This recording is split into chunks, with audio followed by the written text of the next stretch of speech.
Louvado seja o nome do Senhor. A Ele toda a glória, toda a adoração, todo o louvor. Quem é como Jesus, o glorioso, incomparável, o Rei, o Filho de Deus, que nos amou e deu sua vida na cruz para nos salvar. Para mim é motivo de grande alegria estar aqui com vocês, nesse evento tão especial, no segundo Impacto. E louvo a Deus pela inquietude da juventude desta igreja, que, convidando outros jovens, tem o desejo de se aprofundar cada dia mais e mais num relacionamento vivo e pessoal com Jesus. Benção me encontrar com a banda Coadjuvantes aqui de novo, banda do meu coração, né? Louvado seja Deus. E a Deise e o Rafa tocaram essa canção a meu pedido, canção maravilhosa.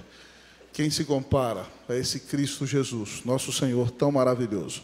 Antes de começar a pregar para vocês, queridos, eu trouxe um livro, para quem quiser, Revitalize-se. São pregações, mensagens bíblicas que buscam o reavivamento, o aprofundamento do nosso relacionamento com Jesus.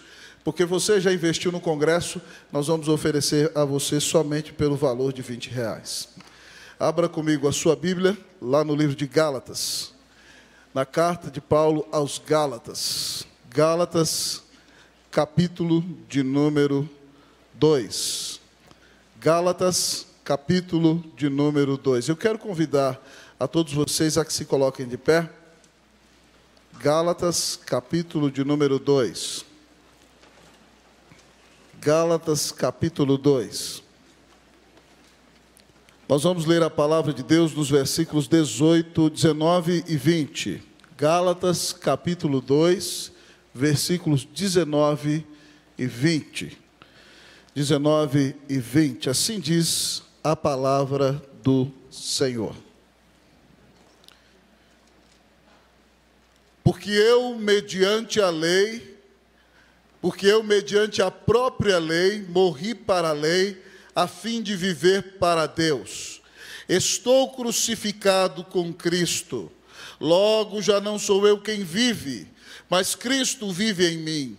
E esse viver que agora tenho na carne, vivo pela fé no Filho de Deus, que me amou e a si mesmo se entregou por mim. Vamos ler todos juntos esses dois versículos? Porque eu, mediante a própria lei, morri para a lei, a fim de viver para Deus. Estou crucificado com Cristo. Logo já não sou eu quem vive, mas Cristo vive em mim. E esse viver que agora tenho na carne, vivo pela fé no Filho de Deus, que me amou e a si mesmo se entregou por mim. Amém. Vamos orar? Bendito Senhor, nesse fim de tarde, nós te bendizemos pela tua graça. Te agradecemos, Deus, por esse congresso tão precioso.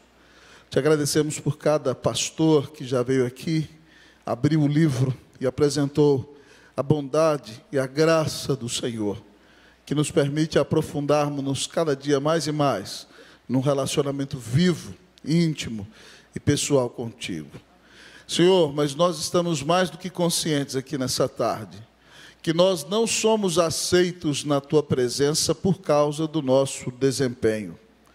Nós não somos aceitos por causa da nossa capacidade. Nós não somos aceitos porque já chegamos num patamar, num nível de espiritualidade, no qual podemos olhar para os outros de maneira superior. Nós sabemos que do lado de cá do céu, Senhor, ninguém é perfeito.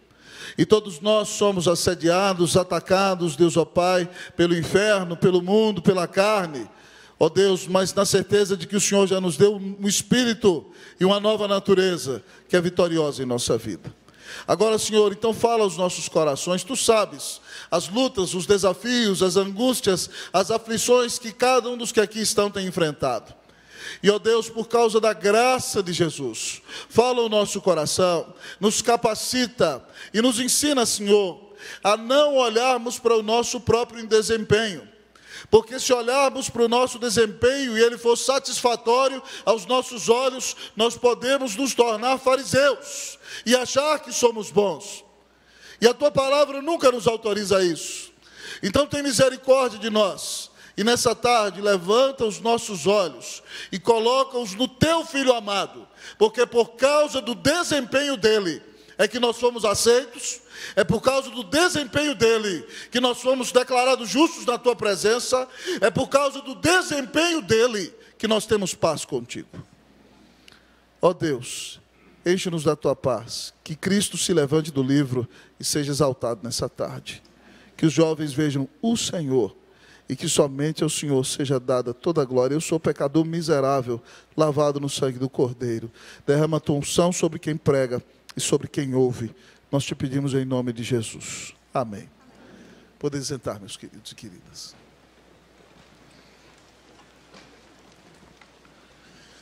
A Igreja de Cristo Jesus sempre gostou de conferência. Desde o início. Não é privilégio da moçada aqui de Pinheiros. E lá no começo da era cristã, tinha uma igreja exponencial como essa na cidade de Antioquia. A cidade de Antioquia era a terceira maior cidade do mundo. Nasceu ali uma grande igreja sem pastor. O primeiro pastor titular daquela igreja foi Barnabé, um homem de um coração muito aberto. Depois de um ano, ele levou Saulo de Tarso, grande pregador e teólogo, que andava jogado, desprezado, porque antes de ser convertido, ele tinha sido assassino de cristãos. E eles pregaram e houve um grande avivamento naquela cidade, e daquela cidade, pasme, pela primeira vez nós fomos chamados de cristãos. Depois de um tempo ali, eles resolveram fazer uma grande conferência. Quem eles convidariam para pregar? Eles tinham que convidar um pregador abençoado, cheio do Espírito Santo, que trouxesse a palavra, de preferência, alguém que tivesse andado com o Senhor Jesus. Então havia um pregador em Jerusalém, que em 2 sermões havia ganhado 5.000 almas para o Senhor. O apóstolo Pedro, ele tinha um grande impacto sobre a vida de Barnabé, que era o pastor titular daquela igreja. Então Pedro foi pregar naquelas conferências e abençoou ricamente o coração do povo. Mas desde aquela época, as conferências dos crentes terminam com comida. Não termina com pizza porque não tinha. Depois da conferência, eles sentaram para comer. E depois que a gente ouve pregação, a gente come feliz, bate papo, cheio de alegria, porque foi alimentado pelo Senhor. Mas chegou ali naquela hora da comida um grupo enviado pelo presidente do Sínodo lá de Jerusalém. O presidente do Sínodo era Tiago, irmão do Senhor Jesus, filho de José e Maria. E Tiago era um judeuzão bem puro sangue. E esse grupo que foi mandado por ele eram os neo-judaizantes. Não tenha medo.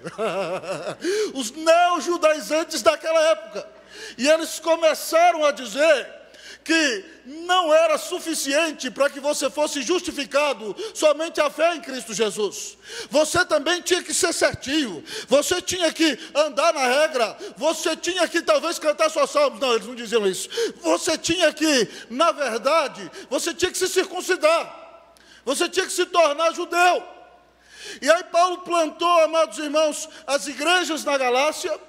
E esse pessoal invadiu a Galácia, e agora Paulo está escrevendo para eles, porque está morrendo de medo de que eles abandonem a confiança na justificação pela fé, e confiem que precisam se tornar judeus. E Paulo começa a contar aquela história de Antioquia. Pedro está comendo, chegou o grupo dos Neo, lá em Antioquia, vindo de Jerusalém.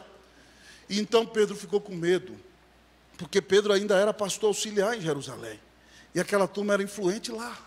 E ele se levantou do meio dos crentes gentios, ele comia com os crentes que não eram judeus. Você, não sei se sabe, para um judeu era proibido comer com quem não era judeu. Mas quando você está no evangelho, isso já é quebrado.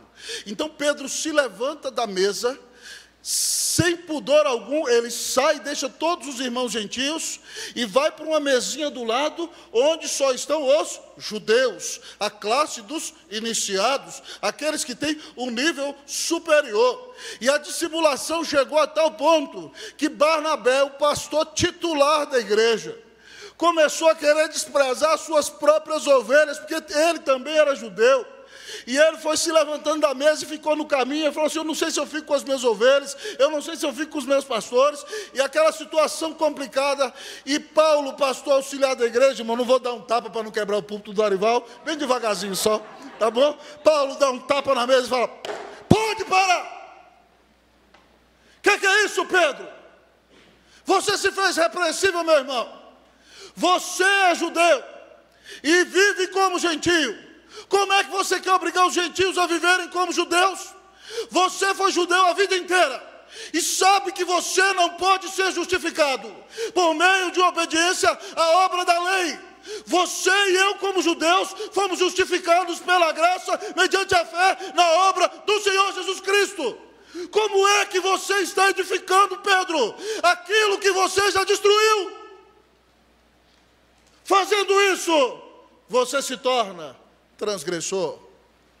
E depois de contar essa história, Paulo conta para nós esses 2 versículos, dizendo o seguinte: porque eu, mediante a própria lei, morri para a lei a fim de viver para Deus. Eu estou crucificado com Cristo. Logo já não sou eu quem vive, mas Cristo vive em mim. E esse viver que agora tenho na carne, vivo pela fé no Filho de Deus que me amou e a si mesmo se entregou por mim.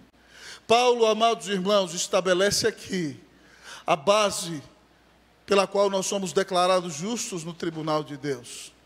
Estabelecendo essa base, ele abre a possibilidade para que você entenda verdadeiramente como pode viver uma vida de profundidade na presença de Deus. É impressionante, se você olhar comigo, nesses 2 versículos, Paulo repete o verbo viver 5 vezes em 2 pequeninos versículos, nos mostrando aquilo que Jesus já disse lá em João 10:10. O ladrão vem somente para roubar, matar e destruir, mas eu vim para que tenham vida e a tenham em abundância. Você quer aprender a viver uma vida de profundidade? Essa tarde o Senhor quer ensinar a você como viver uma vida abundante. Uma vida abundante é uma vida de profundidade. Como viver uma vida abundante? Uma vida abundante é uma vida de profundidade. Como viver uma vida abundante? Em primeiro lugar, o apóstolo diz: morra para si mesmo. Como viver uma vida abundante? Morra para si mesmo. Ele diz: porque eu, mediante a própria lei, morri para a lei, a fim de viver para Deus. Ele diz: eu estou crucificado com Cristo. Se você quer viver uma vida abundante, não é à toa que 2 versículos repetem o verbo viver 5 vezes. Viver, viver, viver, viver, viver, viver. É porque Deus quer te dar uma vida abundante. Você precisa entender que uma vida abundante começa com a morte de si mesmo. Você sabe que Paulo era um judeu tremendamente profundo no seu judaísmo, avantajado a todos os de sua idade. Ele fala isso nessa carta. Ele era um menino brilhante de ouro dos fariseus. Ele estudou aos pés de Gamaliel, discípulo de Hilel, os maiores intérpretes da escola judaica e farisaica de Jerusalém. Paulo, amados irmãos, era um grande homem no meio dos judeus. Mas ele, quando encontrou Cristo, entendeu que a lei não lhe dava a bênção de se tornar justo diante de Deus. Ele diz: porque eu, mediante a própria lei, morri para a lei. O que Paulo está dizendo com isso? Ele está mostrando para mim e para você o seguinte: que a lei está diante de nós como um paradigma. E se nós a tentamos obedecer, nós vamos falhar, porque nós não temos capacidade inerente em nós para obedecê-la. Paulo está dizendo que ele tentou buscar a justificação por meio das obras da lei. Mas ele diz que quanto mais ele tentou obedecer, quanto mais ele tentou ser fiel, mais ele viu o seu pecado, mais ele viu a sua miséria, mais ele viu a sua infidelidade, mais ele se deu conta da sua incapacidade de obedecer a lei por si mesmo. Porque eu, mediante a própria lei, morri para a lei. A lei que ele buscava para trazer vida para si, em realidade trouxe morte na sua vida. Ela serviu como pedagogo para levá-lo a Cristo. Qual é o objetivo da lei? Um dos 3 objetivos da lei é mostrar para mim e para você o quanto nós somos miseráveis, o quanto nós somos pecadores.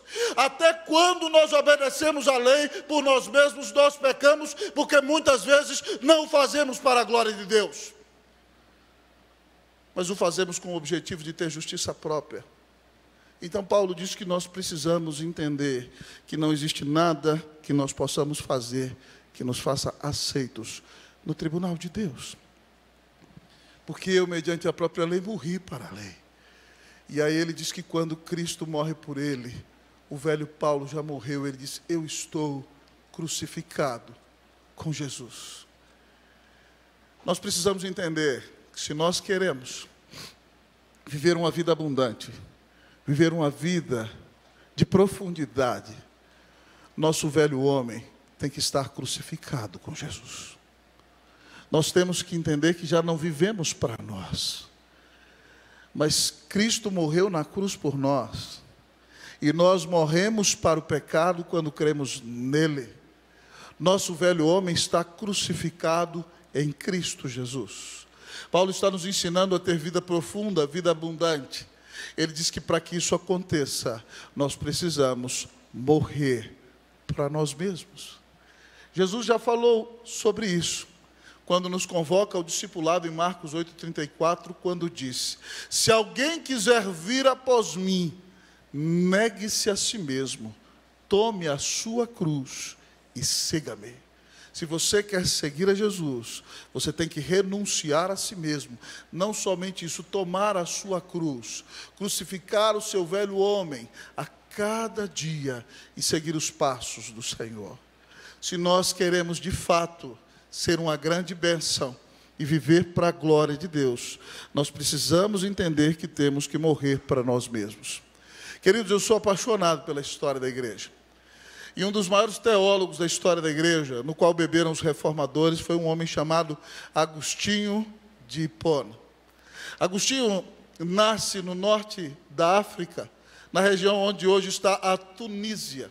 Filho de uma mãe cristã muito consagrada, mas de um pai pagão.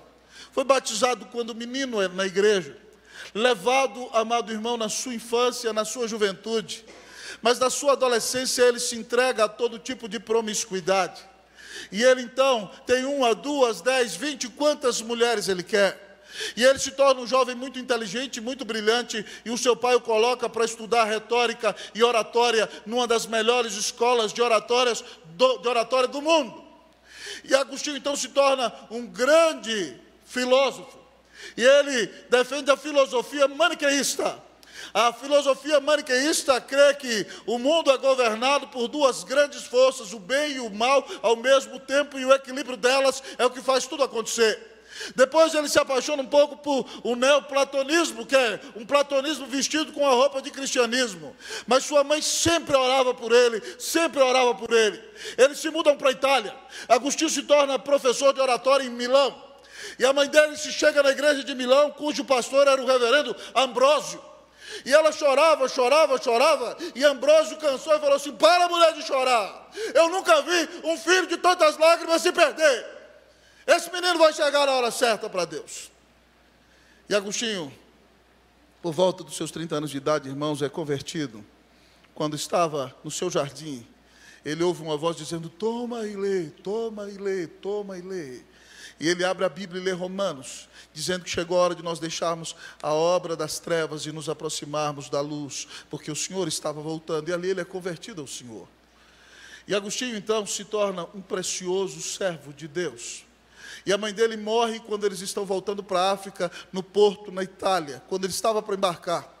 E ele volta então para a África, para o norte da África, se torna um monge. Depois um dia ele vai numa reunião na cidade, na igreja, e estavam elegendo um pastor auxiliar, porque o pastor titular da igreja estava já velhinho, e ele estava lá, e o pessoal viu: Agostinho para presbítero, Agostinho para presbítero, gritaram, elegeram Agostinho para presbítero contra a vontade dele.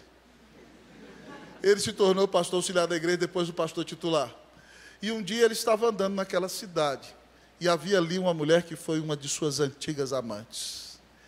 E então, quando ela o viu, mais de 20 anos depois, ela: Agostinho, meu amor, sou eu, você se lembra de mim? E ele, impávido, seguia adiante, apertando o passo, caminhando mais rápido. Agostinho, meu bem, você se lembra das minhas carícias? Você se lembra dos meus amores? E ele então começou a andar mais rápido. Agostinho, meu amor, como nós nos deleitamos naquele tempo. E ele quase começa a correr, e ela corre na frente dele, e o toma pelas vestes e diz: Agostinho, querido, eu senti tanto a tua falta. Agostinho, sou eu. Agostinho olhou no olho dela e disse: Agostinho morreu. Agora já não sou eu quem vive, mas Cristo vive em mim. Nós precisamos entender que o velho homem já morreu. Nós não temos que dar lugar a ele na nossa vida, em nenhum sentido. E isso não é desrespeito somente à tentação sexual, irmãos, como no caso de Agostinho, mas em todos os aspectos da nossa vida. Um outro grande teólogo do qual sou admirador é João Calvino. João Calvino, moço brilhante, convertido, escreveu a Instituição da Religião Cristã. Resolveu pegar seus irmãos em Paris, porque estava sendo perseguido na França, e ir para Estrasburgo dedicar-se aos estudos. Pegou seu irmão e sua irmã.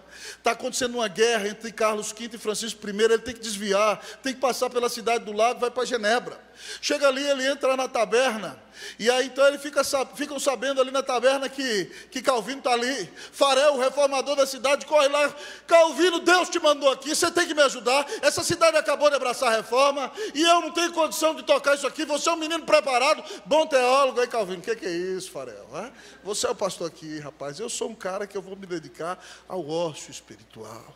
Eu sou um teólogo, eu quero estudar teologia, eu quero escrever livro, eu não tenho tempo para esse negócio de ficar pastoreando igreja. E de repente então, Farel irado, tenta convencê-lo, ele não abre mão. Farel dá um tapa na mesa, sem quebrar o púlpito do Dorival. Farel dá um tapa na mesa e fala: que Deus amaldiçoe a sua vida, que Deus amaldiçoe o seu descanso. E Calvino, nem tanto por convicção, mas por medo, fica em Genebra. Nega a si mesmo.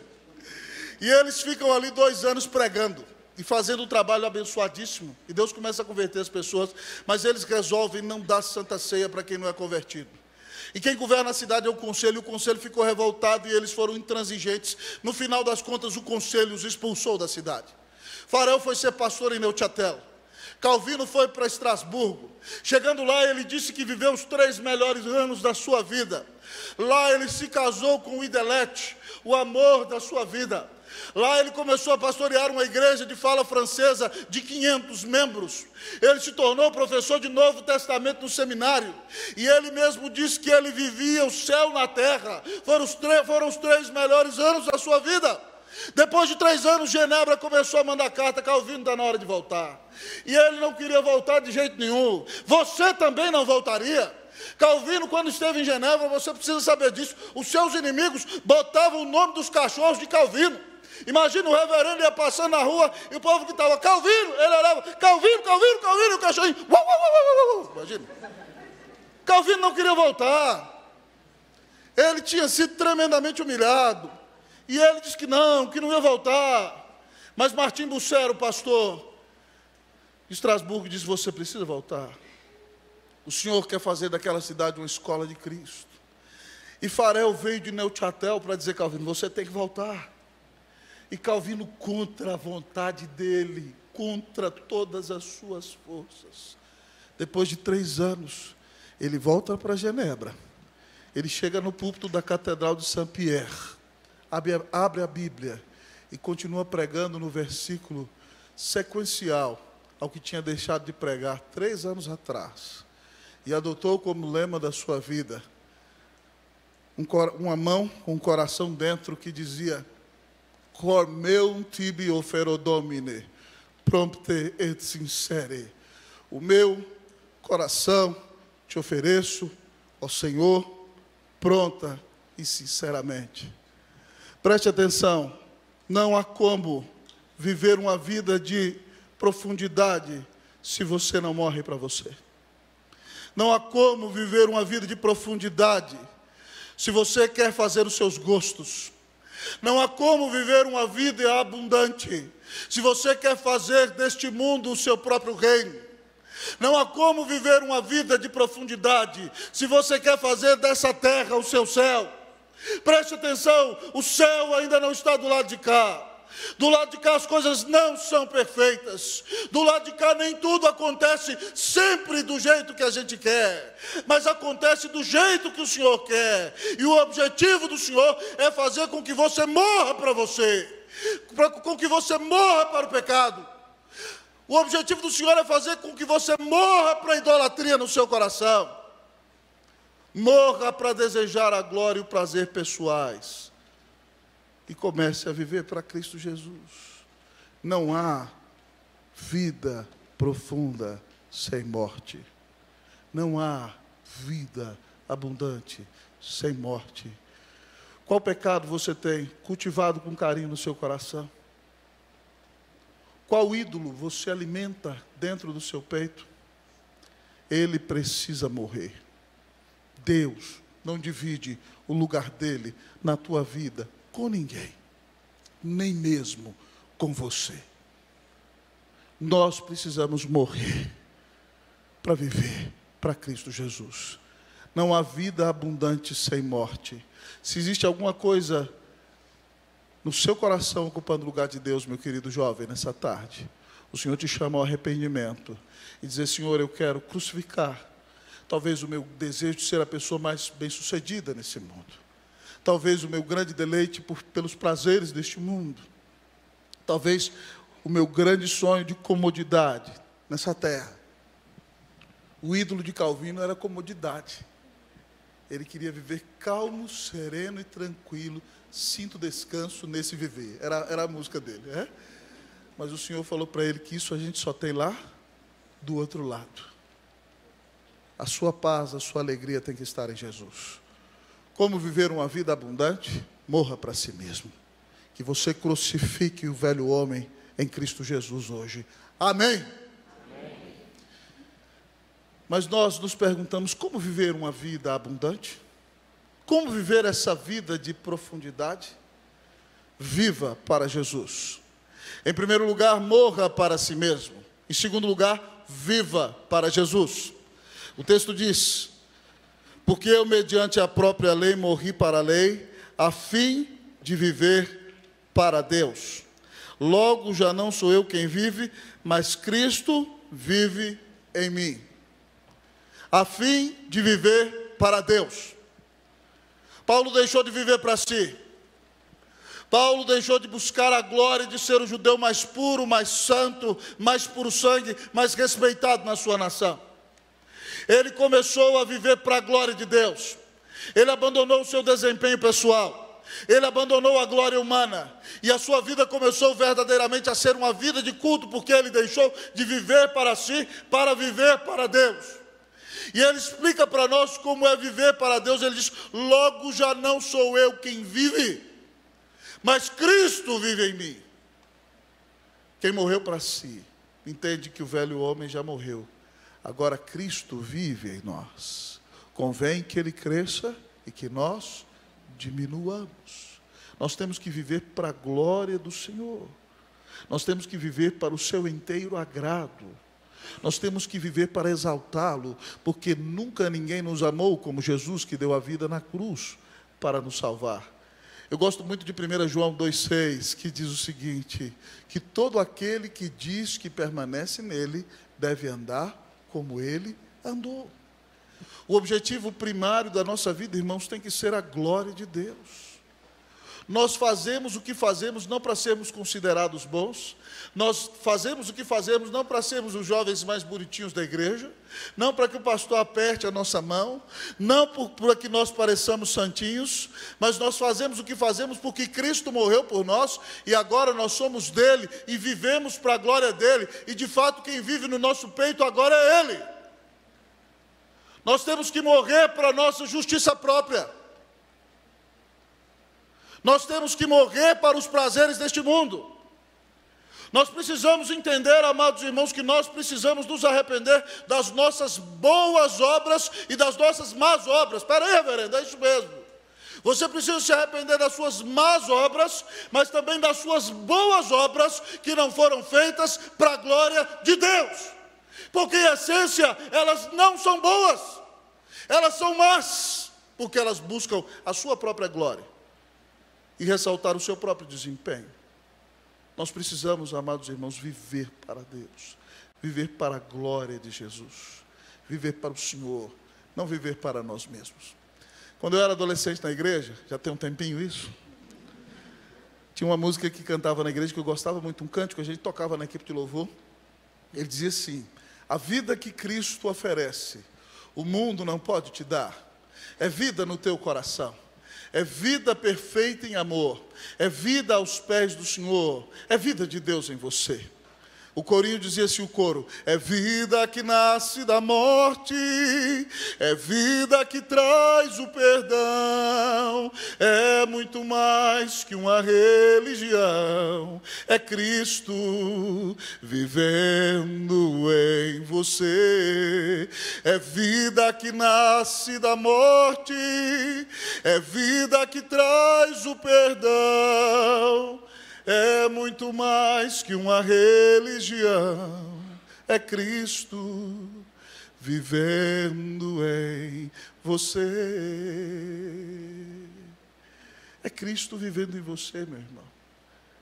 Essa vida abundante, essa vida de profundidade, é o nosso velho homem crucificado e Cristo enchendo a nossa vida da sua graça, da sua presença, do seu amor, do seu Espírito a cada dia. Nós temos que parar de fazer as coisas para nós e começar a fazê-las para Deus. Alguns anos atrás eu fui tremendamente impactado com um livro de Tim Keller. Tim Keller é um dos pastores mais preciosos da nossa época, chamado Deus Pródigo. Foi o primeiro livro lançado no português. Já tem mais de 10 anos. E nesse livro, Tim Keller, em determinado momento, conta uma história da missionária Elisabeth Elliot, escrita por ela. E é uma história apócrifa, não está na Bíblia, tá bom? Então você não vai dizer, o pastor da Unida lá em Pinheiros começou a falar coisa que não estava na Bíblia, é apócrifa, é uma invenção humana. Mas Elisabeth Elliot, na sua imaginação, pintou um quadro, dizendo que certo dia de manhã o Senhor Jesus saiu com os discípulos para caminhar. E eles não tomaram café da manhã naquele dia, eles levantaram às 6 e começaram a caminhar. Por volta das 7 horas, o Senhor Jesus passou com eles e disse: por favor, carreguem uma pedra para mim. Ele não tinha falado do tamanho da pedra. Então alguns pegaram uma pedra do tamanho dessa caixa de som, né? O outro pegou uma pedra do tamanho de 2 caixas de som, mas Pedro, sempre muito esperto, passou a mão em 2 pedrinhas e botou no bolso da túnica. Ele falou: afinal de contas, Jesus não falou o tamanho. Então eles foram caminhando, né? Caminhando e cantando. Eu não sei qual hino eles cantavam naquele dia e tal, né? Mas estavam ali, chegou ali de repente, então 9 horas, eles já estavam com fome. Jesus falou assim: peguem a pedra. E cada um pegou a sua pedra. Pedro com as 2 pedrinhas. E aí Jesus orou e abençoou e a pedra se transformou em pão. Quem tinha pegado uma pedra daquele tamanho e comeu um café da manhã, top, nota 1000. Pedro comeu 2 grãozinhos de pão, tadinho. Coitado, ficou morrendo de fome. E aí, então, ele, poxa vida, eu não entendi. Fazer o quê? E aí eles descansaram um pouco depois do café da manhã. E aí caminharam mais um pouquinho. Quando deu umas 11 horas, Jesus virou para eles de novo: por favor, peguem uma pedra para mim. Pedro: aham, agora eu entendi. E aí Pedro pegou uma verdadeira rocha, irmão, do tamanho daquela caixa de som ali, botou no ombro e foi caminhando. Eu não tomei café da manhã, mas eu vou almoçar direito. Hoje a coisa vai ser boa. Eu vou comer com gosto. E eles foram caminhando, e Jesus caminhou até meio-dia, 1 hora, não parou para almoçar, 2, 3, 4 da tarde. Quando deu 5 horas, o estômago de Pedro já tinha pregado nas costas. Então, eles chegaram na beira do rio, e Jesus falou assim: tome a pedra. Ele: até que enfim. Jesus: joguem a pedra no rio, ele vai ser peixe. E eles jogaram a pedra no rio. Sabe o que aconteceu? Nada. Jesus falou: vamos embora, vamos caminhar de novo. Ele: peraí, Senhor, não estou entendendo nada. De manhã o senhor falou para pegar uma pedra, eu peguei 2 pedrinhas, o senhor fez a pedra virar pão, fiquei com fome. Depois o senhor falou para pegar a pedra, eu achei que eu tinha entendido, eu peguei uma rocha. E o senhor manda jogar no rio, não acontece nada, eu estou morrendo de fome, Senhor. Eu não estou entendendo o que o senhor quer ensinar, cristão. Aí Jesus virou para ele: simples, Simão. Quando eu pedi vocês de manhã para carregarem uma pedra para mim, vocês carregaram a pedra para vocês ou para mim? E depois, quando eu vos pedi para carregarem uma pedra para mim, vocês carregaram uma pedra para vocês ou para mim? Para quem você tem carregado a pedra?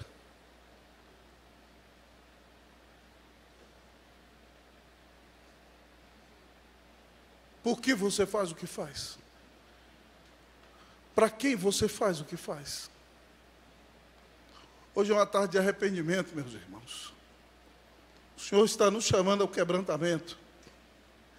Que você hoje se arrependa de fazer as coisas para si mesmo, de fazer as coisas para o seu próprio desempenho, para ser bem visto, ou para se sentir bem consigo mesmo. Que você entenda que não há nada que você precisa fazer para ser aceito. Você já foi amado e eleito. Você precisa fazer para a glória de Deus. Que você entenda que para viver uma vida de profundidade, você tem que viver para a glória de Deus. Sabem por quê? Porque senão eu vou encontrar na igreja pessoas que oram 2, 3, 4 horas, e vai virar para o outro e perguntar: irmão, quanto tempo você ora? Ah, eu só consigo orar 5 minutos. Mas você é um miserável, você tem que ser como eu. Ore 4 horas, fariseu, se converta. Não se trata de quantas horas você ora. Não se trata do seu desempenho. Você já foi aceito pelo que Cristo fez. Quando nós entendemos o tamanho do amor do Senhor por nós, então nós podemos orar 1 ou 2 horas. Mas nós faremos tudo para a glória de Deus e não para nós mesmos. Nós não desejaremos ser justificados pelo evangelismo, justificados por distribuir cesta básica, justificados por varrer o chão da igreja. Para varrer o chão da igreja, nós somos justificados por causa do que Cristo fez. Pare de viver para você, comece a viver para a glória de Deus. Que o Senhor te liberte da idolatria do próprio eu, para que você viva para a glória e para a honra do nome de Jesus. Amém. Amém. Você tem vivido uma vida abundante? Você tem vivido uma vida de plena alegria no Senhor? Você vive uma vida como quem já não carrega peso algum nos seus ombros? Você tem a sua alma cheia de paz? Como viver uma vida abundante? Como viver uma vida de profundidade? Em primeiro lugar, morra para si mesmo. Em segundo lugar, viva para Jesus. Mas em terceiro e último lugar, o apóstolo nos diz: viva pela fé. Como viver uma vida abundante? Viva pela fé. Paulo nos diz, no versículo 19 e 20: porque eu, mediante a própria lei, morri para a lei, a fim de viver para Deus, estou crucificado com Cristo. Logo já não sou eu quem vivo, mas Cristo vive em mim. E esse viver que agora tenho na carne, vivo pela fé no Filho de Deus, que me amou e a si mesmo se entregou por mim. E esse viver que agora tenho na carne, vivo pela fé no Filho de Deus, que me amou e a si mesmo se entregou por mim. Paulo sabe que a nossa morada ainda é esse corpo, irmão. Mas ele diz que ele não vive pelo que vê, ele vive pela fé. Você sabe que a fé é a certeza daquilo que você não vê, é a convicção daquilo que você espera. Você foi salvo porque creu que Cristo morreu na cruz para te salvar, e você espera a volta do Senhor. Paulo disse que agora ele vive pela fé no Filho de Deus. Ele reconhece a identidade de Jesus. Jesus para ele é o seu único mediador, o seu único Senhor. Filho de Deus é um termo usado no Novo Testamento para dizer que Jesus tem a mesma natureza do Pai. Ele está dizendo que Jesus Cristo é homem, mas Jesus Cristo é Deus. E ele tinha que ser homem e tinha que ser Deus, porque fomos nós homens quem pecamos. mas somente alguém do tamanho de Deus poderia pagar a nossa dívida. Então, quando Paulo diz que Cristo é o Filho de Deus, ele está recorrendo às duas naturezas do Senhor, recordando que Jesus Cristo é homem, por isso pagou a nossa dívida, mas recordando que ele é do tamanho de Deus, e por causa disso nós temos a plena certeza de que somos aceitos e a nossa dívida foi paga. Vivo pela fé no Filho de Deus. E aí Paulo começa então a falar da identidade dele. Ele diz que me amou. Preste atenção, você é amado. Você é eleito. Você foi escolhido por Deus antes da fundação do mundo.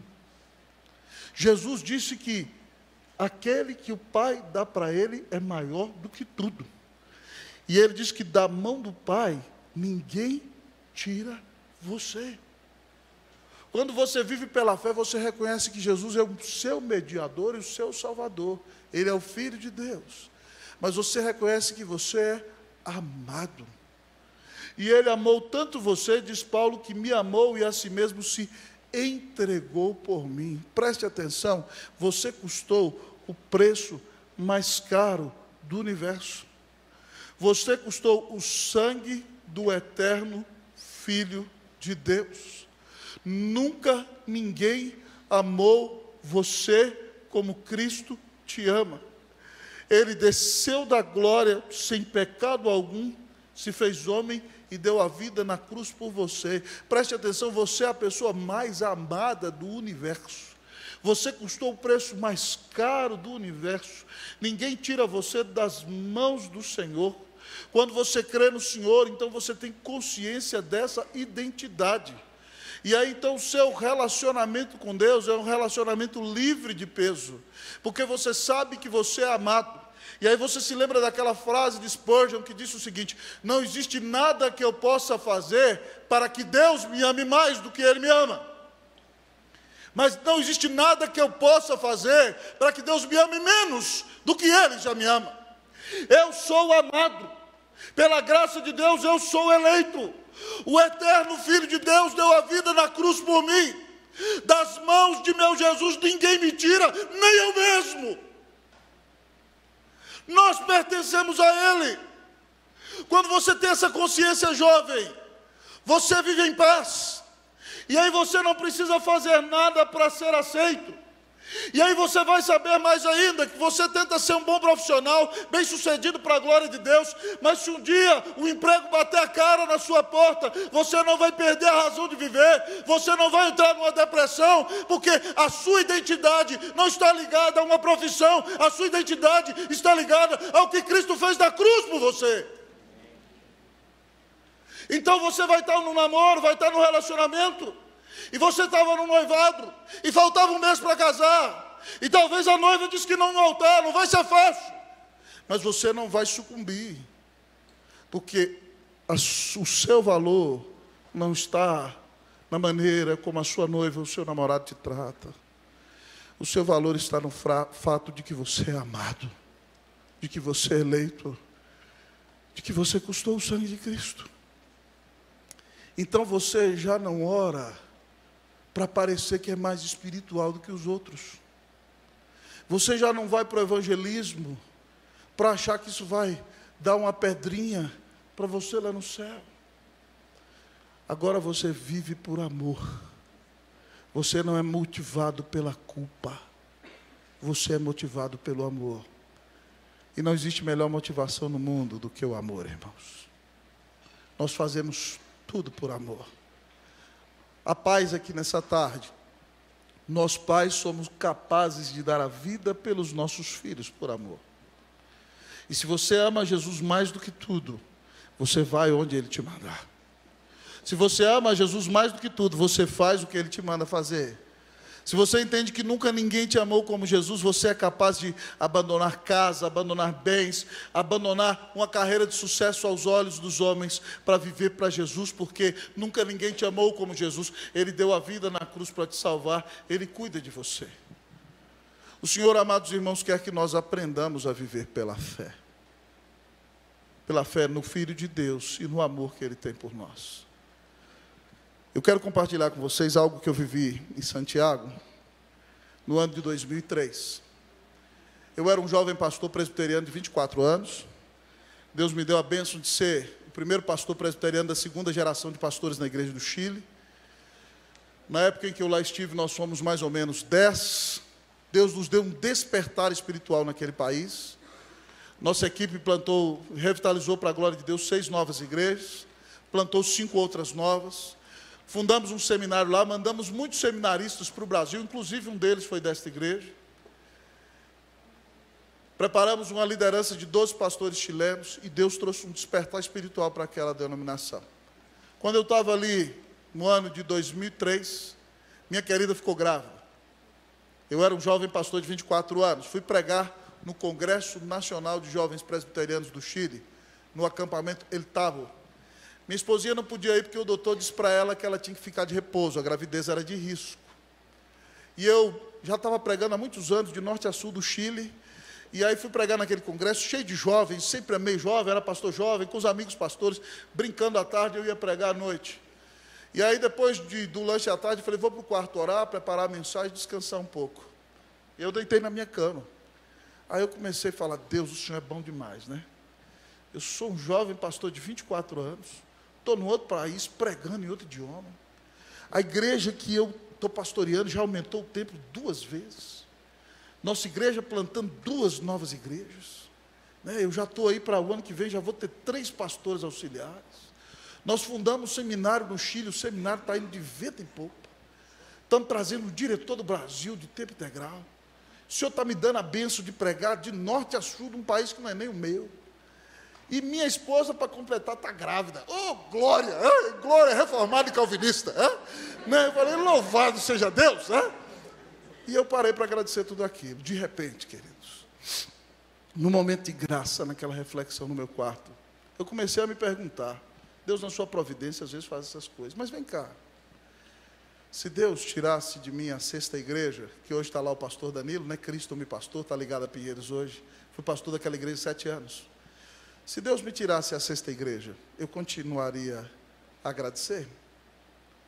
E se Deus me tirasse as conferências, pregando de norte a sul do Chile, eu continuaria a agradecer? Se o Senhor me tirasse o seminário, eu continuaria a agradecer? Se o Senhor me tirasse a liderança dos pastores brasileiros, eu continuaria a agradecer? Se o Senhor tirasse o nosso bebê, eu continuaria a agradecer? Se o Senhor tirasse a Cleuzinha, que é a mulher da minha vida, eu continuaria a agradecer? Se o Senhor arrancasse minhas cordas vocais e eu nunca mais pudesse pregar, eu continuaria a agradecer? Queridos, eu fui tomado de uma convicção de pecado naquela tarde, pela graça de Deus. E de joelhos, porque isso é só o Senhor que faz. Eu caí naquele quarto de joelhos e comecei a pedir perdão ao Senhor. Eu falei, Senhor, me perdoa. Porque eu não tenho que amar o Senhor porque o Senhor me deu a Cleusa. Eu não tenho que amar o Senhor porque o Senhor me deu a igreja. Eu não tenho que amar o Senhor porque o Senhor me deu um dom de pregar em outro idioma. Eu não tenho que amar o Senhor por causa do sucesso da minha equipe. Eu tenho que amar o Senhor porque o Senhor me amou. O Senhor deu o seu filho na cruz por mim. O Senhor é tudo que eu tenho. E me veio a sensação, queridos, de que Deus ia tirar tudo. Tudo. E eu entrei em desespero. Eu falei, Senhor, o Senhor é Deus, o Senhor pode tirar tudo. Eu falei, se o Senhor tirar tudo, eu ainda vou continuar te amando, porque eu só tenho o Senhor. Mas eu falei para o Senhor, se o Senhor tirar a Cleusa, eu vou ficar muito triste, Senhor. E se o Senhor tirar minha voz, eu não sei fazer outra coisa. O Senhor me chamou para pregar, o Senhor me deu esse dom. Eu nasci para fazer isso. Não sei fazer outra coisa, eu vou ter que dar um jeito. Mas eu não vou largar o Senhor. Queridos, naquele dia, Deus visitou aquele acampamento à noite de uma maneira tão graciosa. Nós pregamos uma mensagem em Ezequiel 37. Naquele dia, Deus chamou 8 homens para o ministério pastoral. Todos eles entraram no seminário, se formaram, foram ordenados pastores. Infelizmente, 2 já foram disciplinados. Mas foi uma noite de um despertar espiritual. Terminamos a pregação, eu falei para os jovens, quero orar por vocês, vieram 200 para frente. E tocaram no louvor 2, 3 horas ininterrupta, sem nenhuma forçação de barra humana. Eu voltei para Santiago. Uma semana depois, o nosso bebê morreu. Eu tenho esperança de encontrá-lo na glória. Depois de um tempo, Deus me tirou do Chile. Me tirou do seminário, me tirou de tudo. Só não me tirou o dom de pregar e a Cleusa. Graças a Deus. Mas ali o Senhor me ensinou algo. A minha alegria maior tem que estar em Jesus. A realização da minha vida é Jesus. Ainda que eu perca tudo, eu não posso perder a alegria de viver.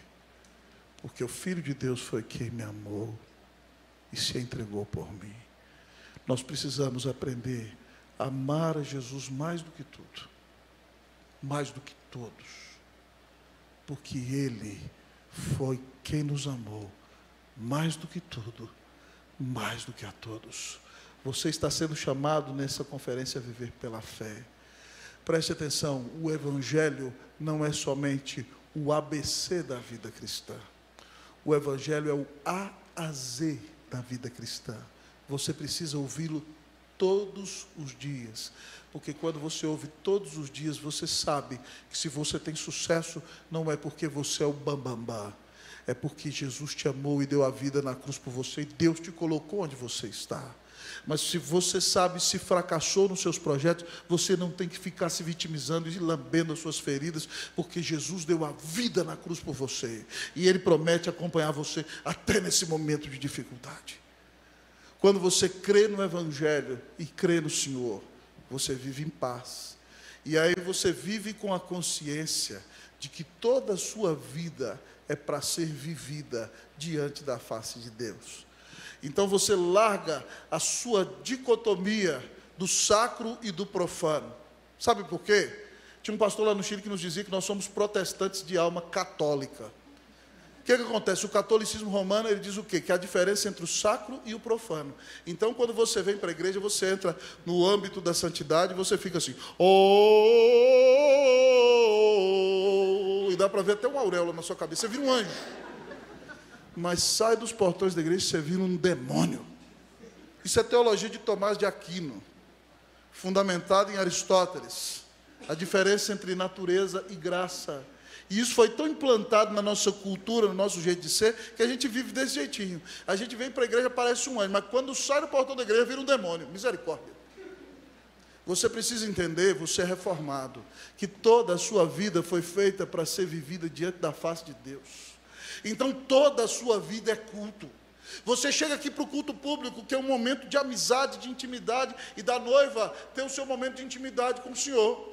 Mas você sai daqui, você continua em adoração a Deus. É como quando a gente casa. A gente tem que viver uma vida de excelente relacionamento com a esposa o tempo todo, de amor, de cuidado. Há momentos nos quais o casal tem um momento de intimidade, mas saindo ali o amor continua. O bom trato continua, o relacionamento bom continua. Com o Senhor é da mesma forma. O culto continua. Preste atenção. Se a sua vida não for um culto, o seu culto não vai ter vida. Então aprenda que toda a sua vida é vivida diante da face de Deus. Entendendo isso, você entende que você não precisa desempenhar nada, que Jesus já fez tudo por você, que você é a pessoa mais amada da terra. Então você agora não vive para você, você vai viver para o Senhor. E tudo você vai viver diante da face do Senhor. Então o cara te dá uma fechada na rua, e aí você vai xingar, seu abençoado. Você abençoa a vida dele, você fala, Senhor, não tem jeito, tem misericórdia, né? O cara fazendo um negócio desse, você está falando com o Senhor o tempo todo. Você está no trabalho, no meio de um problema, você fala que nem Neemias diante do rei, Senhor, me ajuda, eu preciso da tua direção. Você vive toda a vida diante da face de Deus. E aí então você está namorando, jovem, o Senhor Jesus está lá, hein? Cuidado com esse namoro, hein? Não é tudo que a gente faz, né? Que a gente vive para a glória de Deus, não vive para nós. Então, entenda isso.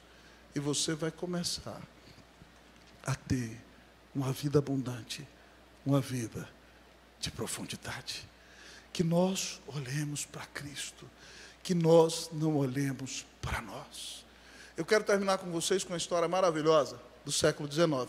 Não passou a plaquinha aí, disseram que ia passar a plaquinha, então ainda estou no tempo. Já deu a plaquinha? Já acabou o tempo, filho. Eu não vi a plaquinha, tá? Desculpa. Século XIX, estou terminando, com isso eu vou acabar. Mas falaram que a plaquinha ia passar aqui, ó. Ela não passou aqui. Um grupo de pastores americanos resolveu ir à Inglaterra ouvir os melhores pregadores do mundo. No culto da manhã, eles foram na Center Chapel, na Capela do Centro. Ouviram o doutor José Parker, né? Joseph Parker. Grande pregador inglês. E aquela caravana de pastores americanos ouviu Joseph Parker pregar. E quando eles saíram do culto, eles, uau, que grande pregador é o doutor Joseph Parker. Vocês viram como ele levanta as mãos, vocês viram como ele usa os graves, mas também os agudos. E às vezes ele fala devagar, mas ele fala mais rápido para tocar e chamar a nossa atenção. Está vivo. Está vivo, depois a gente pega. Ele fala, pode deixar para depois, querida, pode deixar. É a água que está vazando. Então, vocês viram como ele olha para nós e o olhar dele parece que atravessa o nosso coração. Vocês viram a eloquência, a capacidade do doutor Joseph Parker. Que grande pregador é o doutor Joseph Parker. Nós nunca vimos um igual. À noite, eles foram na igreja de um pregador reformado. Batista, fazer o quê? Nem todo mundo é perfeito, né, pessoal? Brincadeira! Amamos os irmãos batistas, né? Na Igreja Batista da Rua Novo Parque. O pregador era Carlos Spurgeon, jovem pregador. E eles foram e ouviram Spurgeon pregar. E Spurgeon apontou para a cruz o tempo todo. Quando eles saíram do culto, eles estavam chorando, abraçando uns aos outros, eles disseram, uau, que grande, que maravilhoso, que glorioso Salvador é Jesus Cristo. Que grande, que maravilhoso, que glorioso Salvador é Jesus Cristo. Irmãos, não se trata de nós, se trata dele. Que o nome de Jesus seja exaltado na sua vida, na minha vida, hoje, amanhã e para sempre. Morra para si mesmo, viva para Jesus, viva pela fé. Só assim você viverá em profundidade. Só assim você viverá uma vida abundante. Vamos orar.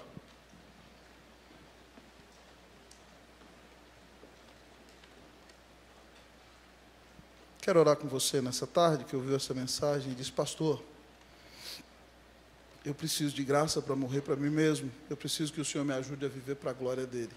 Eu preciso viver pela fé. Você ouviu essa mensagem, precisa de graça, quer que eu ore por você, fique de pé. Rapidamente, nosso horário já está avançado. Diga, Senhor, me ajuda a morrer para mim mesmo. Me ajuda a viver para ti. Me ajuda a viver pela fé. Nós vamos orar e logo em seguida a Lídia está com a palavra. Senhor, nós te bendizemos pela tua palavra. Obrigado porque não há ninguém como Jesus. Senhor, não é fácil, Senhor, morrer para nós mesmos. Senhor, o mundo tenta fazer com que o nosso ego se levante. Ó Deus, o inimigo bombardeia o tempo todo.